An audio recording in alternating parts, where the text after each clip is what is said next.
بسم اللہ الرحمن الرحیم۔ السلام علیکم۔ حضرت فاطمہ الزہرا رضی اللہ تعالی عنہا کے آنسو۔ واقعہ نمبر 1، واقعہ نمبر 2، واقعہ نمبر 3، واقعہ نمبر 4، واقعہ نمبر 5 اور واقعہ نمبر 6۔ حضرت فاطمہ الزہرا رضی اللہ تعالی عنہا کے آنسو۔ بیٹیاں باپ کی آنکھوں کی ٹھنڈک ہوتی ہیں۔ باپ کو ذرا سی بھی تکلیف پہنچے تو سب سے زیادہ دکھ بیٹیوں کو ہوتا ہے۔ یقین جانے ساری ساری رات سجدوں میں گزار دیتی ہیں اور اللہ تعالیٰ کی بارگاہ میں آنسو بہا بہا کر ساری ساری رات دعائیں مانگتی رہتی ہیں۔ والدین کے ہر دکھ میں ان کے ساتھ کھڑی رہتی ہیں، کبھی بھی ان کو اکیلا نہیں چھوڑتی۔ اگر ان سب بیٹیوں کا اپنے والدین سے محبت کا یہ حال ہے تو بیٹی ہو سرور کائنات صلی اللہ علیہ وآلہ وسلم کی تو کیا ہی شان ہوگی۔ نبی کریم صلی اللہ علیہ وآلہ وسلم سے محبت کا کیا ہی عالم ہوگا۔ پاک نبی کی پاک شہزادی، عزت والے رسول کی عزت والی بیٹی، اللہ کے پیارے محبوب کی لاڈلی شہزادی، ان کی کیا شان ہوگی۔ حضور نبی کریم صلی اللہ علیہ وآلہ وسلم کی تکلیف پر جناب فاطمہ الزہرا رضی اللہ عنہا کس قدر پریشان ہو جایا کرتی تھی اور آپ رضی اللہ تعالی عنہا کی مبارک آنکھوں سے آنسو جاری ہو جایا کرتے تھے۔ عزیز کارو، یہ واقعات اس قدر دل پر سر برکاتے ہیں کہ اس بندہ ناچیز کی ہمت نہیں ہو رہی تھی کہ ان واقعات کو تحریر کر سکوں، لیکن پھر کوشش کی اس امید کے ساتھ کہ آپ رضی اللہ تعالی عنہ کی مبارک سیرت دوستوں تک پہنچے تاکہ آپ رضی اللہ تعالی عنہ کی مبارک سیرت پر عمل کرتے ہوئے کامیابی کی راہیں تلاش کی جا سکیں۔ واقعہ نمبر 1، حضور نبی کریم صلی اللہ علیہ وآلہ وسلم اعلان نبوت کے بعد مشرکین مکہ کے ظلم و ستم کا شکار تھے۔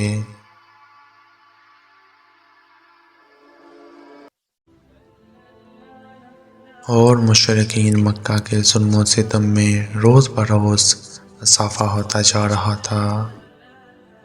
حضرت سیدہ فاطمہ رضی اللہ تعالی عنہا جب مشرکین مکہ کو آپ صلی اللہ علیہ وآلہ وسلم کو اذیت پہنچاتا دیکھتی تو پریشان ہو جاتی تھی اور آنسو بہانے لگتی تھی۔ حضور نبی کریم صلی اللہ علیہ وآلہ وسلم اس موقع پر اپنی پیاری بیٹی کو دراست دیتے اور فرماتے، میری بیٹی، تم فکر مند نہ ہو، اللہ عز و جل کبھی بھی تمہارے باپ کو تنہا نہیں چھوڑے گا۔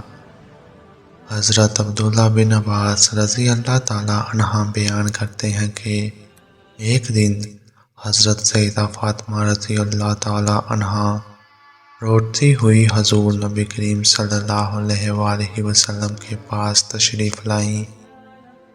آپ صلی اللہ علیہ وآلہ وسلم نے شفقت سے پوچھا، میری بیٹی، تم کیوں روتی ہو؟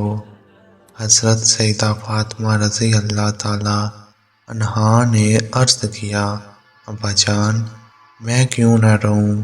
مشرکین قریش کا ایک گروہ حجر اسود کے پاس یعنی حجر اسود کے پاس لات و عزا و منات کی قسمیں کھا رہا ہے کہ وہ آپ صلی اللہ علیہ وآلہ وسلم کو دیکھتے ہی شہید کر دیں گے، اور ان میں کوئی بھی ایسا نہیں ہے جس نے آپ صلی اللہ علیہ وآلہ وسلم کے مقدس خون سے اپنا حصہ پہچانا نہ ہو۔ حضور نبی کریم صلی اللہ علیہ وآلہ وسلم نے فرمایا، میری بچی، تم میرے پاس وضو کا برتن لاؤ۔ پھر آپ صلی اللہ علیہ وآلہ وسلم نے وضو فرمایا اور مسجد میں تشریف لے گئے۔ جب مشرکین آپ صلی اللہ علیہ وآلہ وسلم کو دیکھا تو کاڑے یہ رہے، پھر ان مشرکین کے سر جھک گئے اور ان کی ٹھوڑیاں ساخت ہو گئی اور اپنی آنکھوں کو اٹھا بھی نہ سکے۔ آپ صلی اللہ علیہ وآلہ وسلم نے ایک مٹھی میں خاک لے کر ان پر ماری اور فرمایا، چہرے بگڑ گئے۔ پھر جس شخص کو اس میں سے کوئی کنکری لگی وہ بدر کے دن حالت کفر میں قتل ہوا۔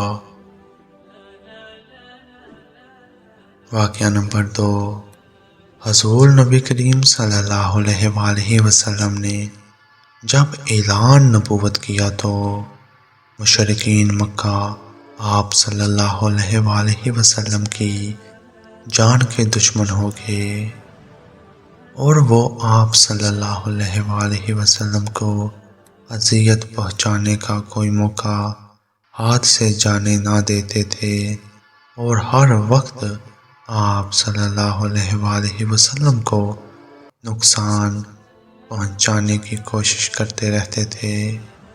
چنانچہ حضرت عبداللہ بن مسعود رضی اللہ تعالی عنہ بیان کرتے ہیں کہ ایک مرتبہ حضور نبی کریم صلی اللہ علیہ وآلہ وسلم حرم کعبہ میں نماز پڑھ رہے تھے۔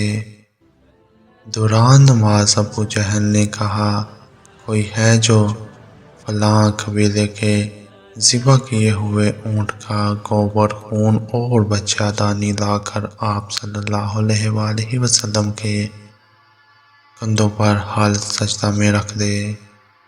پھر وہ غلیظ چیزیں لا کر جب آپ صلی اللہ علیہ وآلہ وسلم سجدہ میں گئے تو ان کفار نے آپ صلی اللہ علیہ وآلہ وسلم کے مبارک کندھوں کے درمیان رکھ دی گئی۔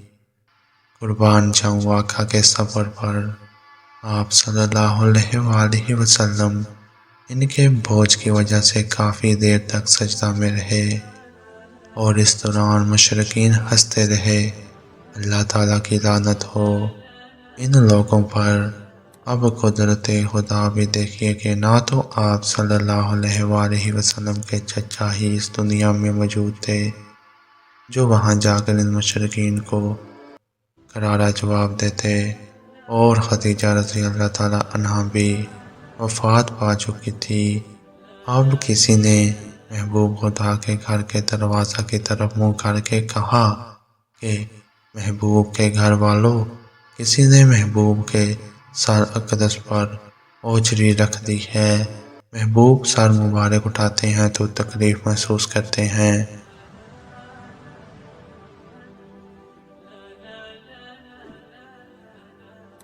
تو حضرت سیدہ فاطمہ رضی اللہ تعالیٰ عنہا کو خبر ہوئی تو آپ رضی اللہ تعالیٰ عنہا، جو کہ اس وقت کم سن تھی، تشریف لائیں اور ان مشرکین کو برا بھلا کہتے ہوئے اپنے بابا کے مبارک کندھوں سے غلاظت اپنے ہاتھوں سے ہٹانے لگی۔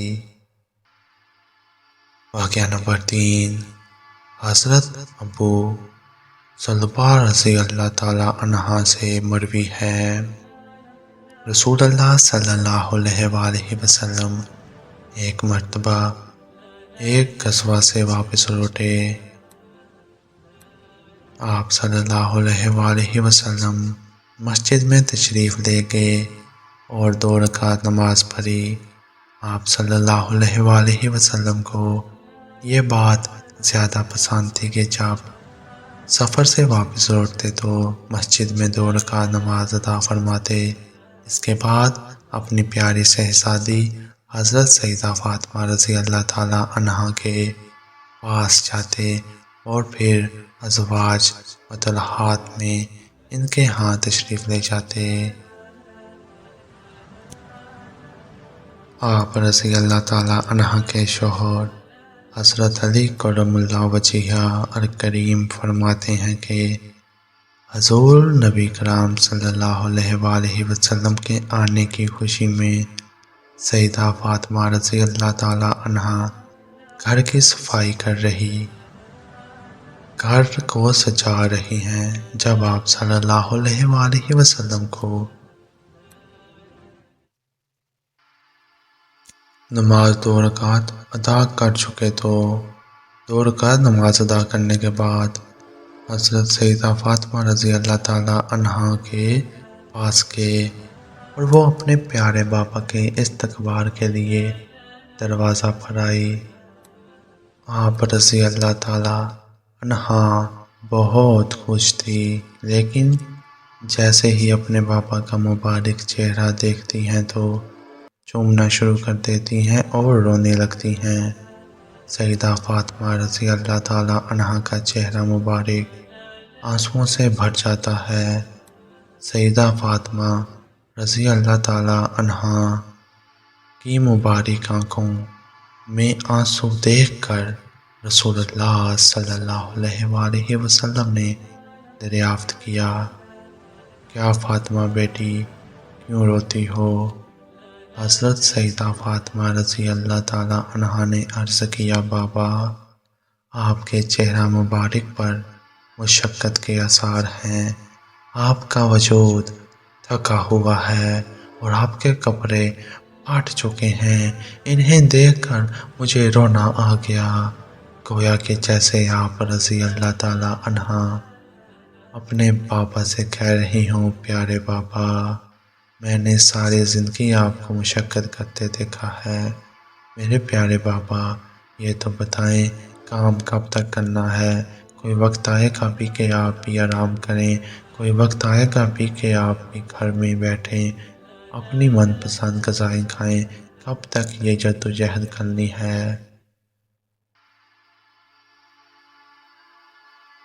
آپ صلی اللہ علیہ وآلہ وسلم نے اپنی بیٹی کے آنسو پونچھے اور فرمایا، اے فاطمہ اللہ عز و جل نے تمہارے باپ کو ایک ایسے کام کے لیے بھیجا ہے کہ روئے زمین پر کوئی اینٹ اور گارے کا مکان اور نہ کوئی اتنی سوتھی خیمہ بچے گا جس میں اللہ عز و جل کا یہ کام یعنی دین اسلام نہ پہنچا دوں گا، اور یہ دین وہاں پہنچ کر رہے گا جہاں تک دن اور رات کی پہنچ ہے، یعنی پوری دنیا میں پہنچ کر رہے گا۔ واقعہ نمبر 4، غزوہ احد کے موقع پر حضور نبی کریم صلی اللہ علیہ وآلہ وسلم جب زخمی ہوئے اور یہ افواہ سرگرم ہوئی کہ آپ صلی اللہ علیہ وآلہ وسلم کو شہید کر دیا گیا تو حضرت سیدہ فاطمہ رضی اللہ تعالی عنہا بہت صدمے میں چلی گئی، غم سے نڈھال میدان جنگ میں پہنچی، اور جب آپ صلی اللہ علیہ وآلہ وسلم کو دیکھا تو حواس بحال ہوئے اور حضرت سیدہ فاطمہ رضی اللہ تعالی عنہا نے آپ صلی اللہ علیہ وآلہ وسلم کا خون آلود چہرہ صاف کرنا شروع کیا۔ حضرت سیدہ فاطمہ رضی اللہ تعالی عنہا کے اس کردار کے متعلق حضرت سہل بن سعد رضی اللہ تعالی عنہ فرماتے ہیں، حضور نبی کریم صلی اللہ علیہ وآلہ وسلم کے دانت مبارک غزوہ احد میں شہید ہو گئے اور آپ صلی اللہ علیہ وآلہ وسلم کے سر مبارک میں گٹھیاں پیوست ہو گئی۔ اور خون جاری ہو گیا جو رکنے کا نام نہ لیتا تھا۔ اس موقع پر حضرت سیدہ فاطمہ الزہرا سلام اللہ علیہا آئیں اور انہوں نے آپ صلی اللہ علیہ وآلہ وسلم کے چہرہ مبارک سے خون صاف کیا، اور حضرت علی المرتضیٰ رضی اللہ تعالیٰ عنہ پانی ڈالتے تھے۔ حضرت سیدہ فاطمہ رضی اللہ تعالیٰ عنہ نے جب دیکھا کہ خون رک گیا تو انہوں نے ٹاٹ کا ایک ٹکڑا جلایا اور اس کی راکھ آپ صلی اللہ علیہ وآلہ وسلم کے زخم میں بھر دی، جس سے خون نکلنا بند ہو گیا۔ واقعہ نمبر 5۔ حضور نبی کریم صلی اللہ علیہ وآلہ وسلم کے ظاہری وصال کے بعد کسی نے حضرت سیدہ فاطمہ الزہرا رضی اللہ تعالیٰ عنہا کو مسکراتے ہوئے نہیں دیکھا تھا۔ حضرت اسماء بنت امیس رضی اللہ تعالیٰ عنہا سے مروی ہے، وہ سیدہ فاطمہ الزہرا سلام اللہ علیہا کے پاس موجود تھی، اور میں نے کہا حبش میں دیکھا تھا کہ وہ جنازے پر شاخیں باندھ کر اسے ایک ڈولی کی صورت بنا دیتے ہیں اور اس پر پردہ ڈال دیتے ہیں، اور پھر میں نے کھجور کی شاخیں منگوا کر ان پر کپڑا تان کر خاتون جنت حضرت سیدہ فاطمہ رضی اللہ تعالیٰ عنہا کو دکھایا، تو اس کو دیکھ کر آپ رضی اللہ تعالیٰ عنہا کے لبوں پر مسکراہٹ آ گئی، اور یہ آپ رضی اللہ تعالیٰ عنہا کی حضور نبی کریم صلی اللہ علیہ وآلہ وسلم کے وصال کے بعد پہلی اور آخری مسکراہٹ تھی۔ حضرت سیدہ فاطمہ رضی اللہ تعالیٰ عنہا نے مجھ سے کہا کہ میرا جنازہ بھی یوں اٹھایا جائے اور بے پردگی نہ ہونے دی جائے۔ واقعہ نمبر 6۔